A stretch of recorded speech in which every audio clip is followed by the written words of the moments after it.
Hello বন্ধুরা, welcome to our channel. আসুন আজকে দেখে নিই কীভাবে ঘরোয়া উপায়ে খুব সুন্দরভাবে বিয়েবাড়ির স্টাইলে কিভাবে পাতুরি রান্না করা যায়।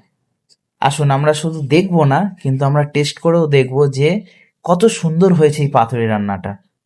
আসুন দেখে নিই। তবে দেখে নেওয়ার আগে যারা আমাদের চ্যানেলে নতুন এসছেন, প্লিজ চ্যানেলটিকে সাবস্ক্রাইব করে দেবেন, বেল আইকনে ক্লিক করে দেবেন।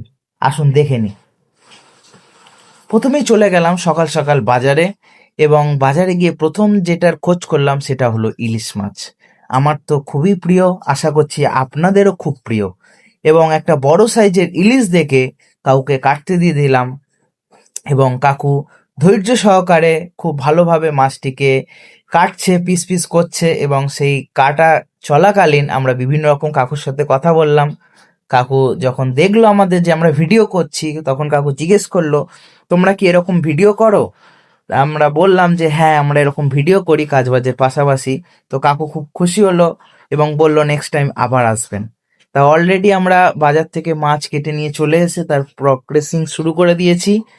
আর মাছে প্রথমেই নুন হলুদ মাখিয়ে নেওয়া হচ্ছে। এরপর কিছুটা পরিমাণ সর্ষের তেল নিয়ে নেব মাছটাকে ম্যারিনেট করার জন্য। তো আসুন, এই বৃষ্টির দিনে আপনাদেরও কার কি রান্না হচ্ছে প্লিজ কমেন্টে জানাবেন অবশ্যই, কারণ আমরাও উৎসাহ পাবো যে কে কোথা থেকে দেখছে এবং আমাদের সাথে বিভিন্ন রকম মাধ্যম দিয়ে এরা যুক্ত হচ্ছে।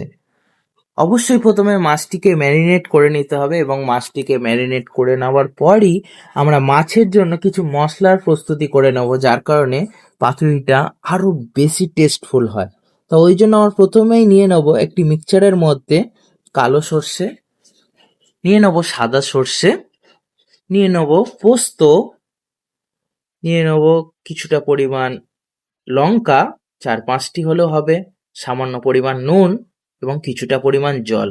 এবং মশলাটা করে নেওয়ার পর আমরা একটি প্লেটের মধ্যে আরও একটা মশলা তৈরি করব।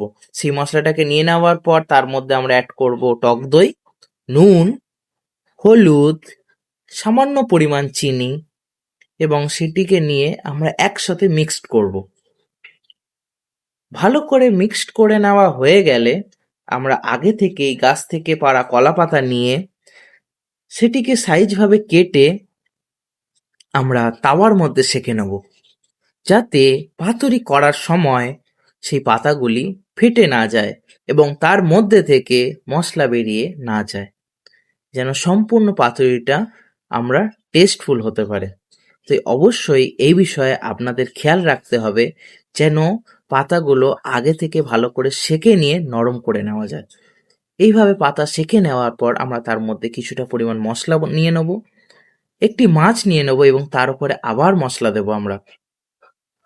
এবং তারপরে কিছুক্ষণ অপেক্ষা করার পরই আমরা তার উপর দিয়ে দেবো কিছুটা পরিমাণ সর্ষের তেল, একটি লঙ্কা, এবং ভালোভাবে আস্তে আস্তে পাতাটিকে মুড়ে নিতে হবে যেন পাতাটি ফেটে না যায় এবং মশলাপাতি যেন বাইরে বেরিয়ে না আসে।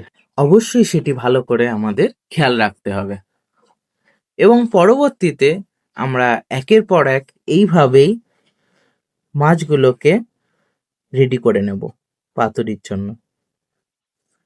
একের পর এক মাছ সেই একই পদ্ধতিতে প্রথমে সর্ষে যে বাটা ছিল সেটিকে নিয়ে একটি মাছ বসিয়ে তার উপর আবার সর্ষে মাখিয়ে সামান্য পরিমাণ তেল এবং একটি লঙ্কা দিয়ে আমরা আবার সেই পাতাটিকে ফোল্ড করে নেব, এবং ফোল্ডটি অবশ্যই সঠিক পদ্ধতিতে করতে হবে, নাহলে সম্পূর্ণ মশলাটি বাইরে বেরিয়ে আসবে। এবার আমরা প্রথমেই একটি ননস্টিকের কড়াইয়ে সামান্য পরিমাণ সর্ষের তেল নিয়ে নেব, যেন পাতুরিটা ফ্রাই করা যায় সামান্য পরিমাণ।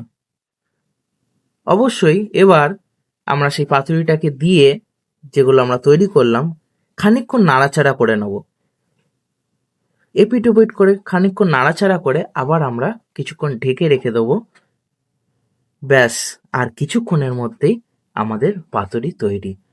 আসুন দেখে নিই কি সুন্দর হয়েছে সেই পাতুরির টেস্ট, বা কি সুন্দর হয়েছে সেই পাতুরির কালার। অলরেডি ভাতের মধ্যে পাতুরি নিয়ে নেওয়া হয়েছে, এবং দেখে নিন কত সুন্দরই না লাগছে সেই পাতুরির রং, আর টেস্ট তো অপূর্ব হয়েছে। প্লিজ যদি আপনারাও ঘরে টেস্ট করেন, সত্যি খুব ভালো লাগবে। অবশ্যই প্লিজ একবার টেস্ট করে দেখুন এই বর্ষার ওয়েদারে ইলিশ মাছ। প্রত্যেকেরই খুব প্রিয়, আমার তো অত্যন্ত প্রিয় একটি মাছ ইলিশ মাছ। বাঙালির সত্যি খুব প্রিয় একটি মাছ ইলিশ মাছ। আপনারা অবশ্যই প্রত্যেকে তা ঘরে ট্রাই করে দেখুন এবং যারা আমাদের চ্যানেলে নতুন প্লিজ চ্যানেলটিকে সাবস্ক্রাইব করে দিন।